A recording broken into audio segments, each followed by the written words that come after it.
And we are going on live.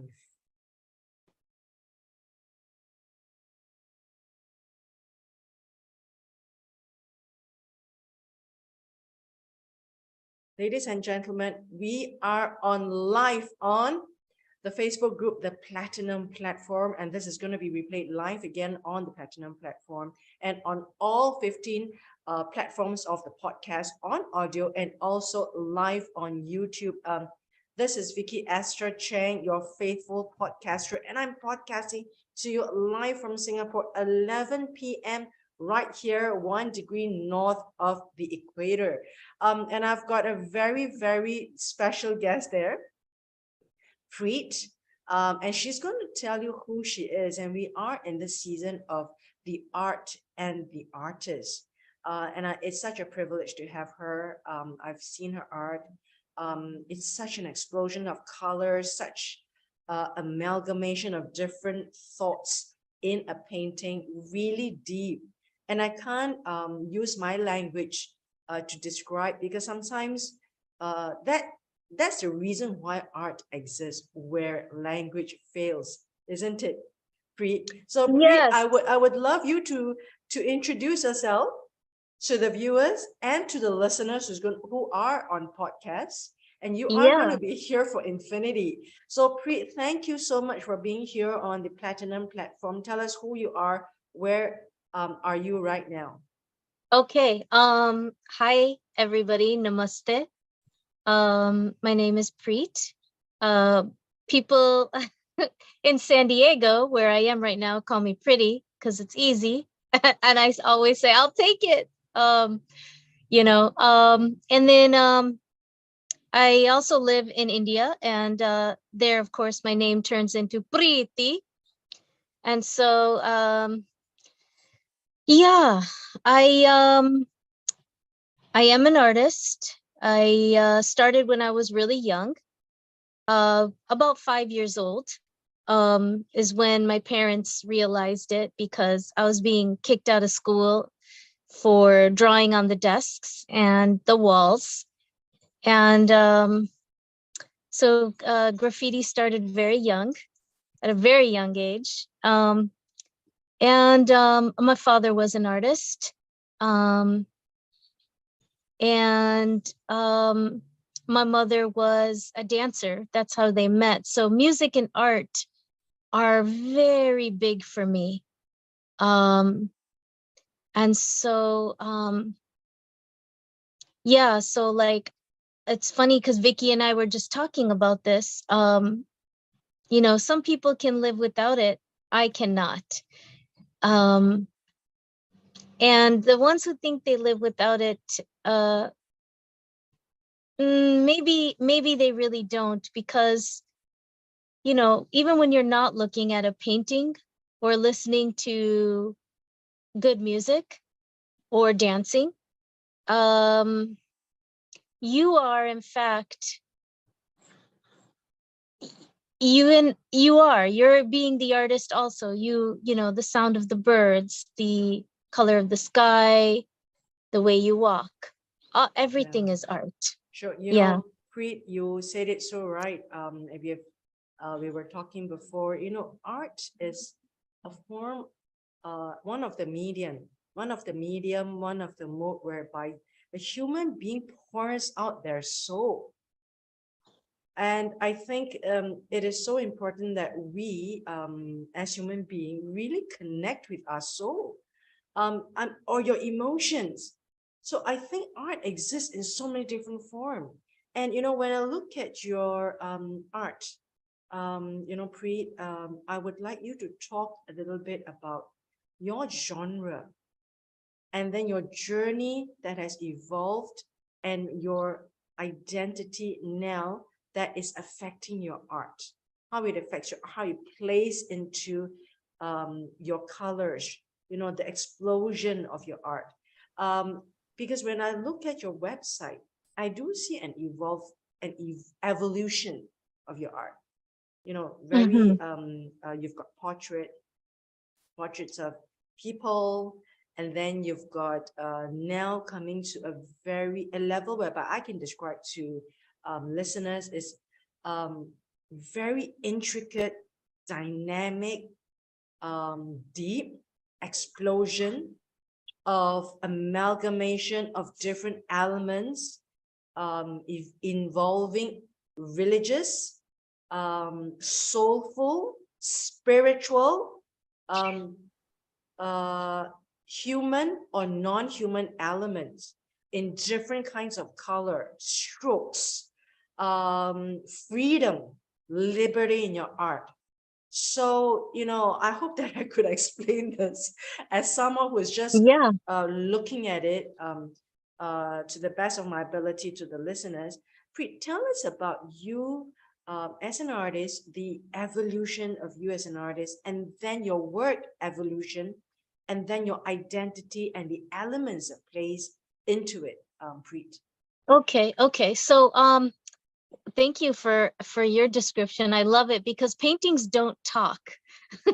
So it's interesting when people do talk. In fact, I think they allow people to talk. And with that being said, as an artist, I normally don't talk either. So this is really special. In fact, everyone is always saying, "Tell me about it. Tell me, tell me." I put it in the work. And it's interesting. So when you think about things that you can't say, as a woman, there are lots of things that I've always felt that I couldn't do or couldn't say. So the paintings showed them. And they screamed them, like you said, an explosion. India has an amazing sense of color. It's just sacred to India. It's sacred, it's innate. And so, when I go to paint, I have that sensibility of color. And it is very different. It's a very different palette. My work definitely stands out as my own because of the sense of color that I have. And yoga's become this great fashion, which is great. There's American yoga now, but I would say previous to that, I was painting and people didn't understand what the stories were. So if you go into what philosophy that the yoga relies on, that is what is in my work. It is very yogic. It is very spiritual. It's based on Hindu philosophy, the Bhagavad Gita, the Ramayana. It's a lot of those same principles that we experience in life, the conflicts we experience in life, our struggles, and our joys. So you'll see all of that in the work. And Preet, Yeah. just to also help the audience and the Yeah. listeners who are not artists to understand art a little bit, I should say the novice we are. Yeah. I like the fact that you talked about India and the spirituality of India. India is full of different kinds of spiritual or faith, different shades of it. Hindu is one of the largest faith in India. And of course, the explosion of flavors, explosion of colors in India, and personalities. You talked about Hinduism, you talked about the religious element. Explain to the audience who are from different backgrounds. I mean, I'm from Singapore. Someone may be from a Chinese or a Japanese, Korean, Australian background. Tell us about this faith of yours, Okay. Hinduism. How does it Sure. play into your work, and also explain that religion? It's interesting. So I do a lot of work for people from different places, and I go to different countries and do work, commissioned work or my own in different countries for different people from different places, from different religions. And I will say that they're all the same. All of the religions, I find them to be so alike, the same destination. The words might be different, the colors might be different, the the dance might be different, the music might be different, but that's art. That's where we are in love with the destination, and we're just sort of following this this calling, this calling that we have. But Hindu philosophy, like any, will make you realize that what you're observing. So when I'm observing a figure, first I'm looking at the beauty of the colors, maybe the skin and the eyes and the hair and the lips and the nose, and then just bones and muscles, and then I'm going in deeper and looking at like the character of that person. Wow, like what character, like what is just so astonishing about them that just makes me fall in love with them, and just admire. Yeah. And when you started at the age of 5, right, and then you kind of grew into whom you are right now, having your own studio, and you talked about you were in London, you will have your own exhibitions, your galleries, etc. Tell us this journey, Preet. Okay, so born in India, and then lived in Chicago, and did a lot of back and forth in my younger years. My parents just, missed home, and I just ended up going to India a lot with them, and I would miss school. And India became very, very fun because I got to miss school and go to India. So it was like my fun place, my fun home. And, going home and seeing everybody that looked just like me and talked just like me and walked just like me, that was also huge because I am the first generation here in America. So when I was growing up, it wasn't easy in America. It's really easy now, of course, but it wasn't easy when I was here. And after Chicago, we moved to California, and I went to school in California, in San Diego, for a little bit. And then I went to college in LA, and I ended up getting a degree in biochem, thinking I was going to be a doctor, like every Indian that that is here and elsewhere, and a doctor, computer engineer. We got some lawyers out there, so so I did that. And when I was in school, I still remember her name. It was Dr. Brubacher. And she was like, we have to have a meeting. And, she was very busy. She didn't schedule meetings with anybody. I got real nervous.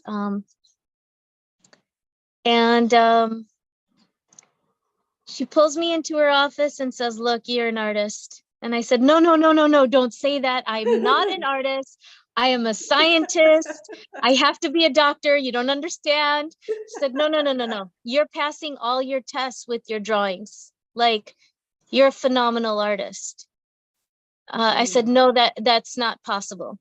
So she said, well, I want you to think about becoming a medical illustrator. And I liked the idea, not at first, but I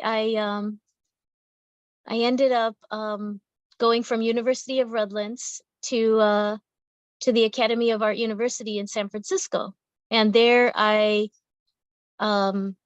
developed my own curriculum for medical illustration, and was just doing what I had to do. I was on my way to Johns Hopkins, and at that point, my brother looked at the application and what I was doing, and he just laughed at me, and he's like, "You're an artist." I was like, don't say that. Like, we don't want to give them a heart attack. My parents, that is. And at that point, then we opened up a gallery in La Jolla, and he tore my application up and everything like that. I was doing a preliminary course there, and he threw that away. We opened up a gallery for art, music, and dance. And it was also a like a organic vegan restaurant. We were the first Indian restaurant in San Diego. So cooking was kind of like a regular, it was like a natural thing for me. The other aspects, we focused on them, and cooking was so natural to us because that's how we grew up. And so we just do that anyways, and we still kind of do that. I'm still catering because people know that I'm here, and so I feed the neighborhood, and just a lot of friends in San Diego. It's just a natural thing. That's just how it's a lifestyle, right? It's how we function. And so we just normally prepare for 50 with every meal. So food gets dished out quite a bit around here. So then after San Francisco, I moved back home for a second, and then I was back to San Diego, and then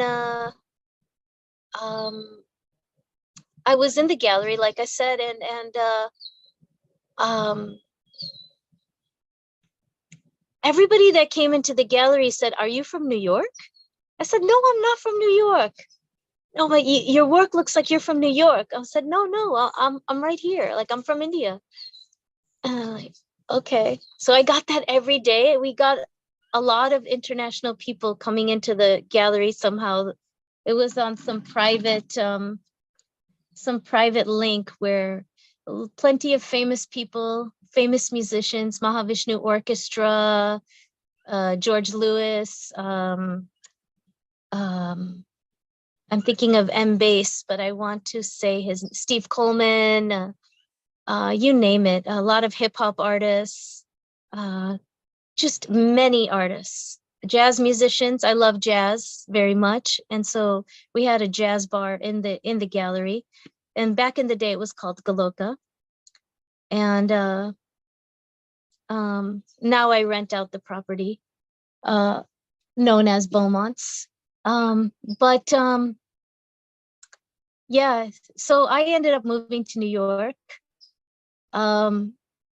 And I just never left. I married the city for about 15 years. I never left. I really felt very busy and accepted there, and people from everywhere, where I started to question identity. And that's what you see a lot in the work. And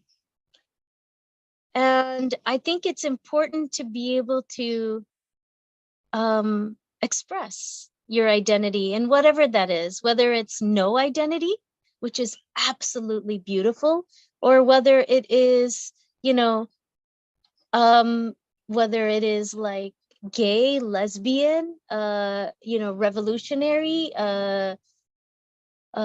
whatever it is, Indian, Japanese, American, I don't know, however people identify themselves. So I just started to explore these concepts.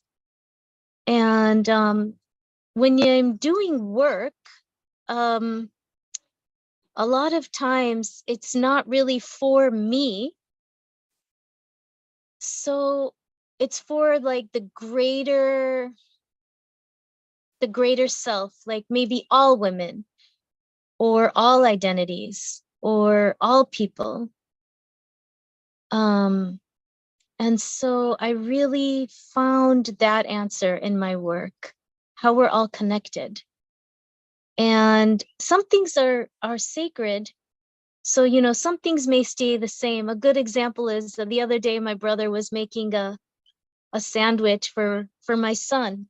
I have a 10-year-old son. And, you know, I said, oh, you know, I've got like vegan cream cheese and some pickles. I mean, if you want to stick that on this, on your veggie burger. And he said, no, no, this is like, some things are sacred. I have to use ketchup, mustard, and cheddar cheese. A very classic American burger sandwich.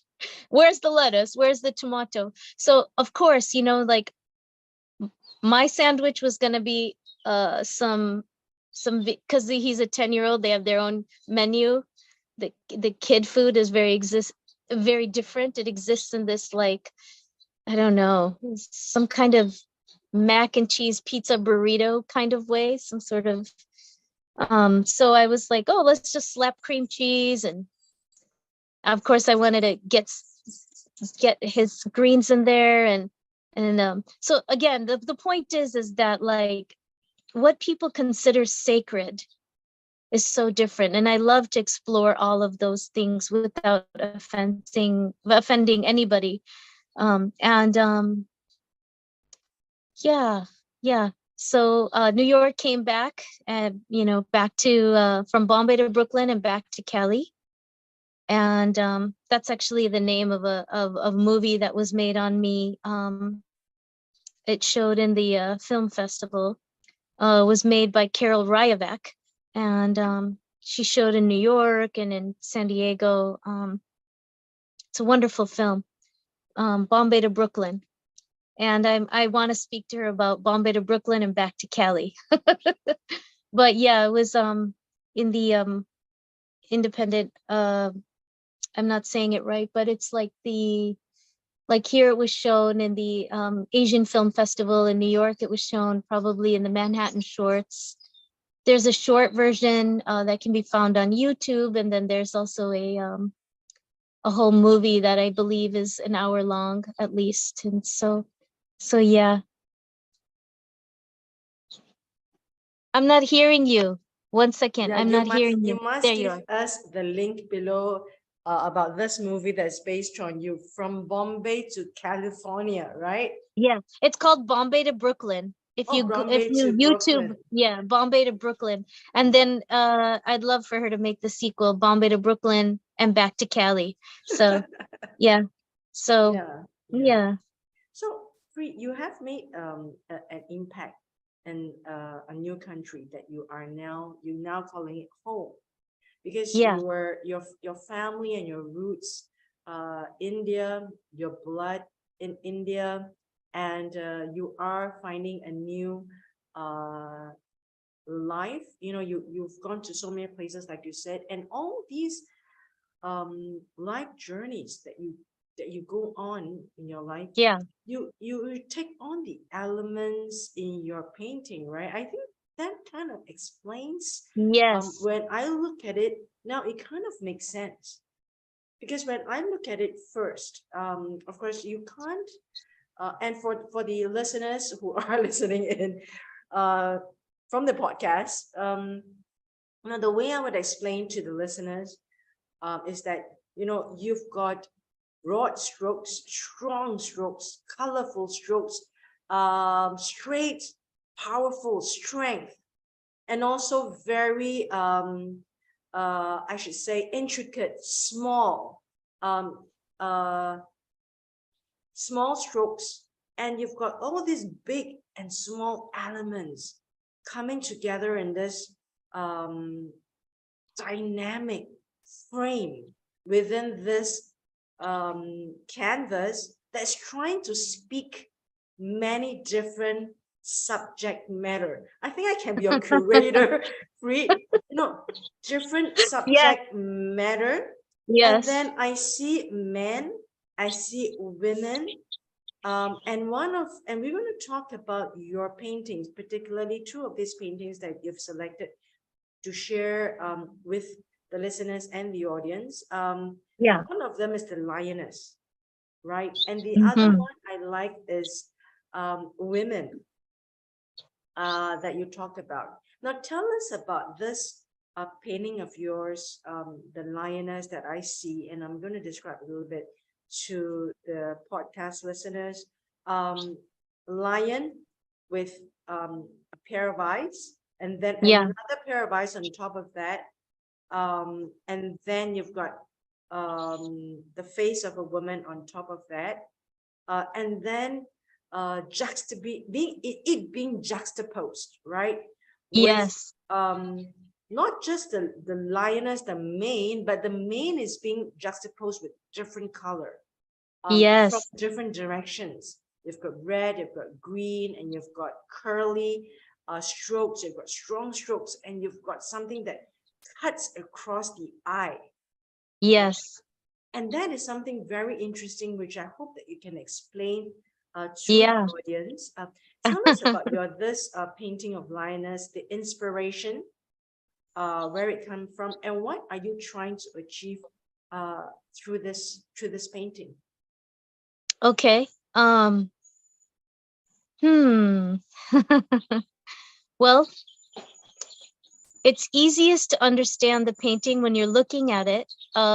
Whatever the person sees is just as correct as I would explain it to be.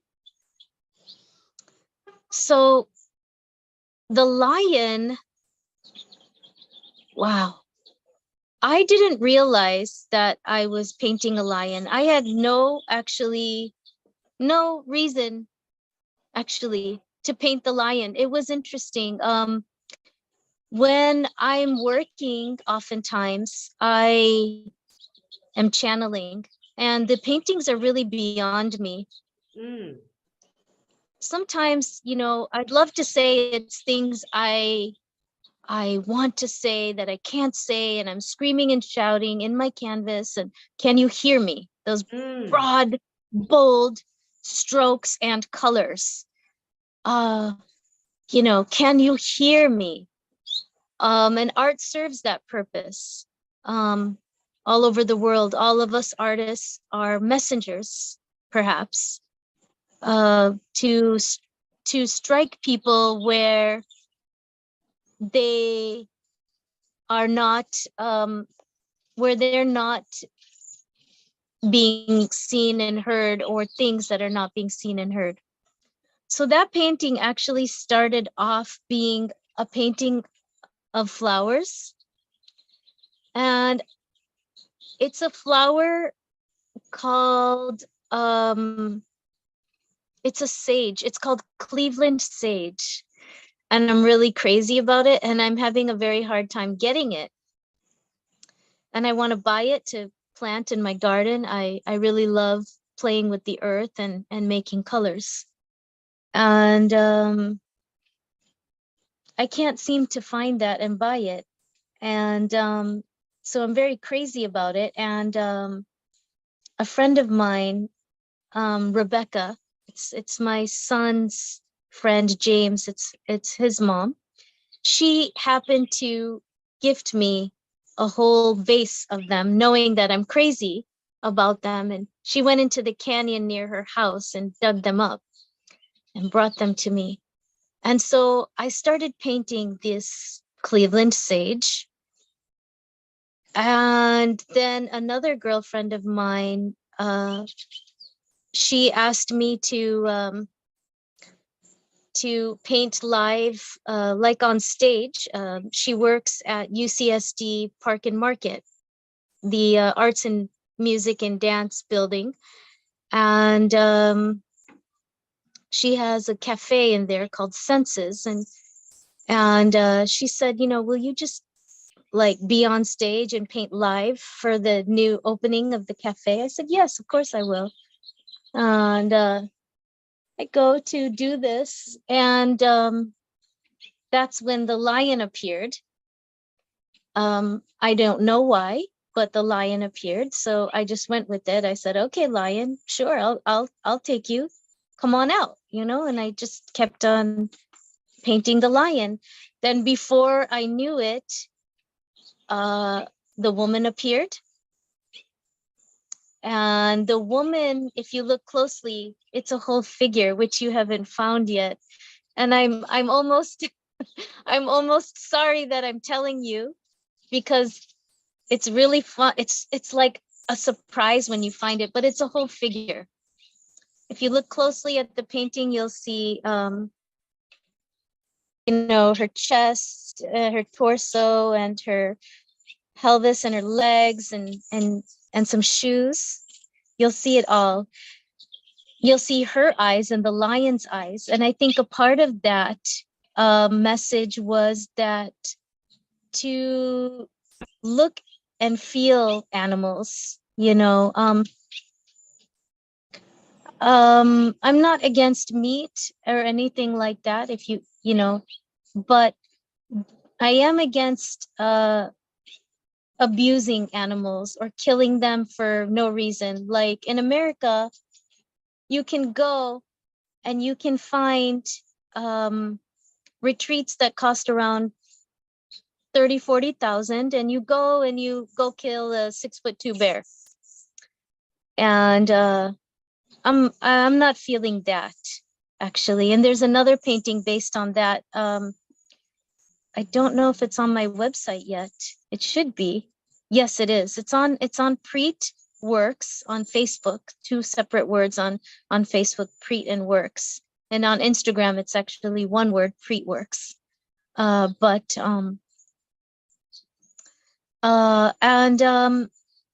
You will see that it's a bear that's also painted as a woman, because I don't feel that animals are that different than us.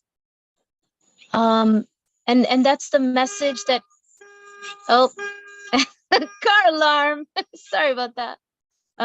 So music. So it's either the message that's being given to me by the heavens and earth, or the message that I want to convey, that, you know, like just to love on animals. So there's this animal human being meshed into one in that painting, in both paintings. And Preeti, yeah. if you allow me to like ask you further, you know, so you were being called on stage to do a live painting, and the way you describe it to me as I listen to you intently is you actually almost get into a very spiritual kind of realm. Right? Whereby you say that I'm not going to plan. You wanted to plan to paint kind of flowers, the sage, but then when something strikes you, like, you know, this animal that comes out, like a lion that comes out, and you kind of just want it to follow through. And then the woman that came out, like you say, you know, you could see her. If you look at her closely, you can really find her there. That's why I think your art is so I would say it's kind of transcended, right? Very much. I think I use that word. You kind of transcended from a superficial kind of beautiful art, or what this is, what it represents, but almost kind of transcend to a spiritual mode when you present it. That journey of presentation, it's almost spiritual. Am I right to say that? Very much, very much. I have 2 things to say. So when you look at the rest of the painting, then and you could read about it on PREET Works. You will find on Facebook there's a whole description about it, but you'll find all these philosophical ideas about her and why she is what she's doing. The line across the canvas is a sword that she's holding, and she's actually killing a man at the bottom. And that is to be said like that you stand up for what you believe in, and you you know, it's interesting. I say killing because he could die any second. The point of the like trident sword is right at his body where he could die, but he's not dead. It's almost this beauty of how, instead of killing again, like where you could actually get to that person, and where they could hear and understand you know, what you're saying. So again, this transcending kind of thinking, and transcending in the painting, and transcendence in the viewer. And I think these theories are timeless, which makes the work also look timeless. These are ideas that I think people have had from the beginning of time. Again, Hindu philosophy as well as all of them. You know, where we really want somebody to understand us. And that in itself can be very beautiful. That part of the painting is so beautiful. When you look at the man, he's almost in a dance pose, and he's completely surrendering to her, right, to her sword, correct. So there's that. And then the other thing that I wanted to say is I fall into a meditation. So a lot of times I paint with my eyes closed. I don't really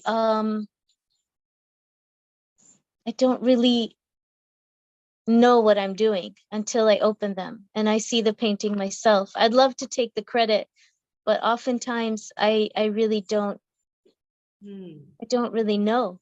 I just am meditating, and meditation is a very big part of my work, and yoga, and all of it. Yeah, the pieces are sacred. Yeah, Yeah. And if you allow me to interject, because you've gone into very deep level, you can almost have like a master class in the university talking about your art, right? You know, Preet, I Yes. really want to hear you talk about the spirituality, and also, like you say, you were sometimes you were almost in a mode of meditation, which is really like again, the cultural background of India being juxtaposed in it, because, you know, you're talking about yogic, you're talking about spirituality.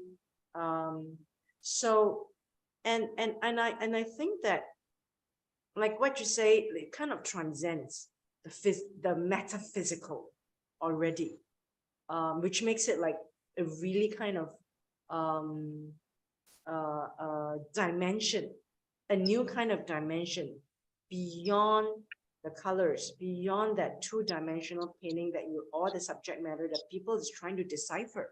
Like what you say, we don't know what the subject matter is. Like what you say, you, the viewer, look at it, it is the truth, whichever you take.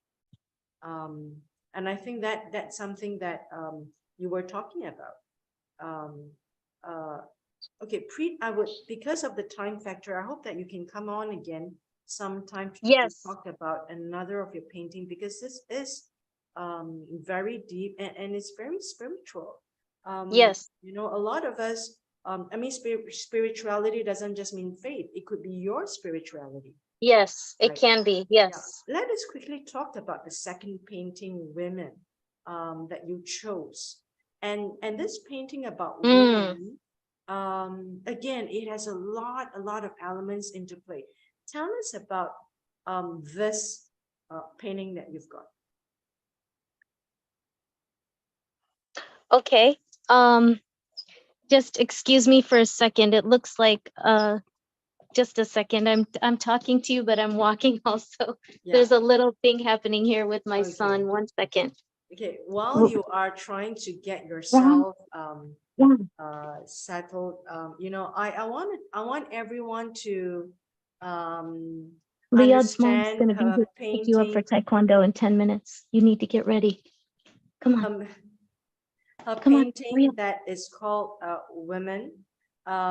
You've got a woman there, almost naked, and there are lots of serpents or snakes all around her, um, curling, and then she's almost like in the cloud. And I'm not quite sure how I should interpret it, but it's just Yeah, almost like in the cloud or in a kind of nature where there are blue. It could be almost like river tributaries, if I were to look at it, and yeah, greenery that represents trees, um, probably. So probably nature, a woman, nature, her place on earth, probably, and then yes, with a lot of serpents that she's trying to find her way. that's correct. Let me know, Preet. I'm trying to describe my reaction to that, the way I Yes. to the listeners who are not they do not have the privilege of looking at it. Tell us about you started off with something. Did you try to get to that message? Um, I did actually. I think that's a great message. Like I said, every person that looks at the work and decides what it is absolutely correct, because that's what a painting is supposed to do. It's it's an expression where you get to express yourself as well.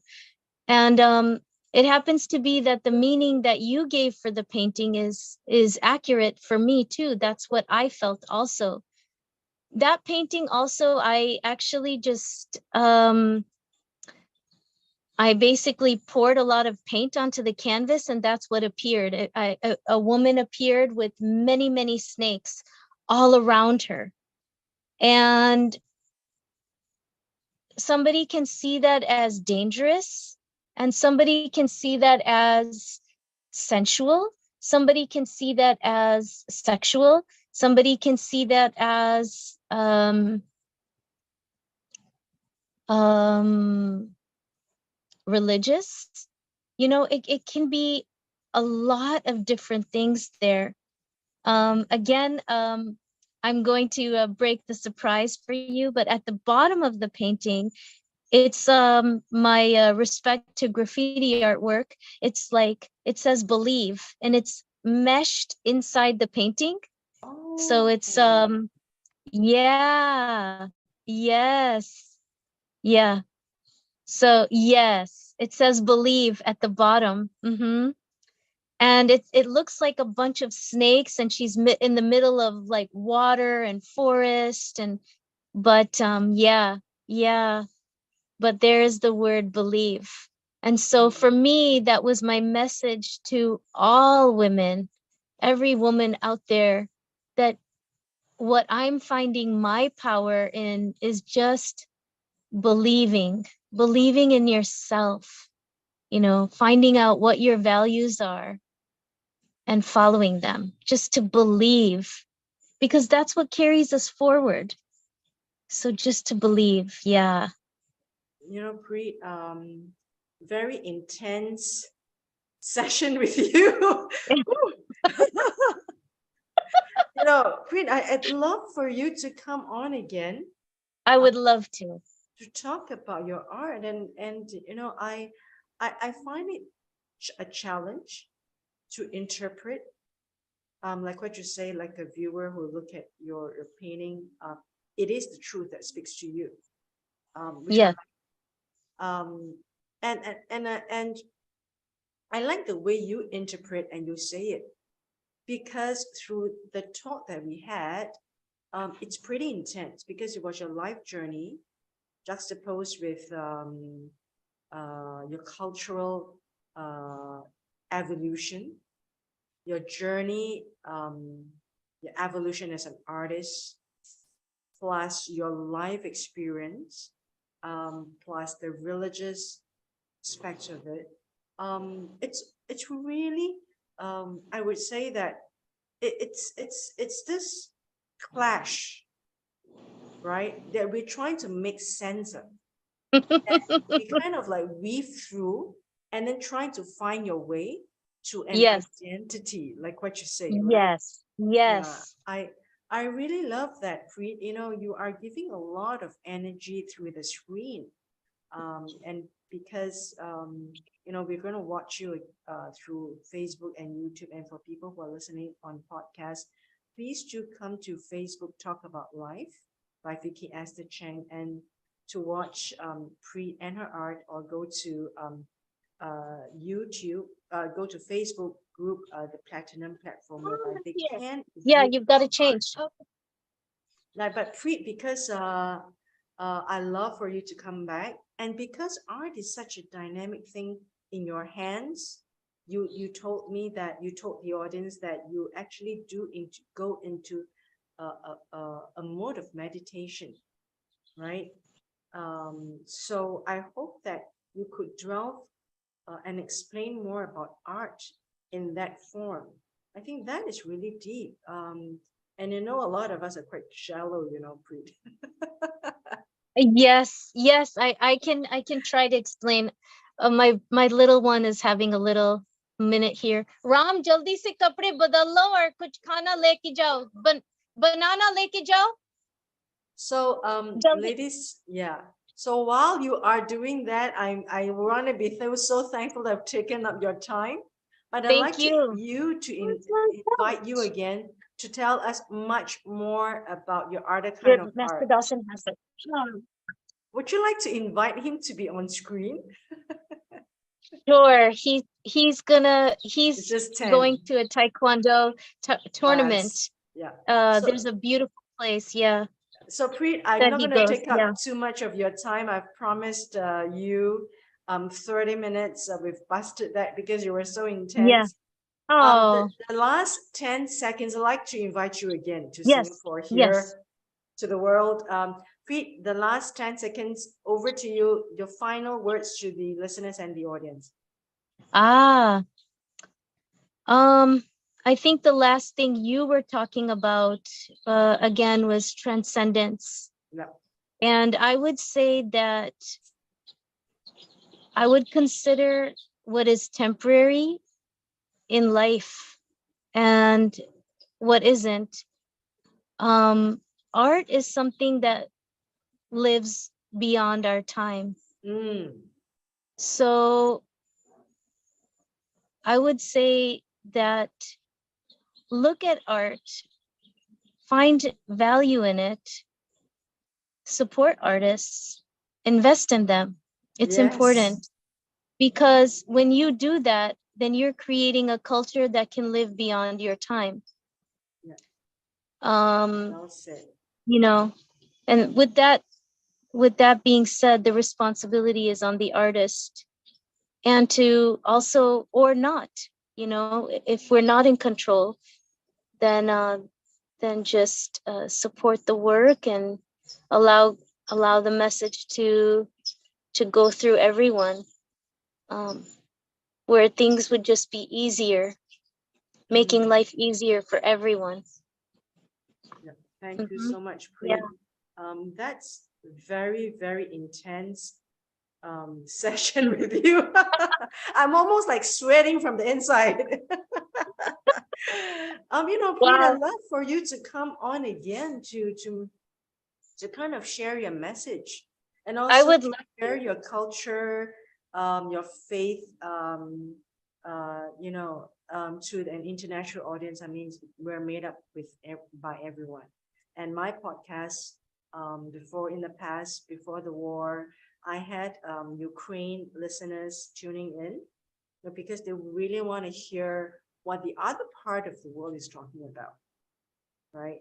So I'd love for you to come on again, to my Australian listeners, and my Mexican and Canadian listeners.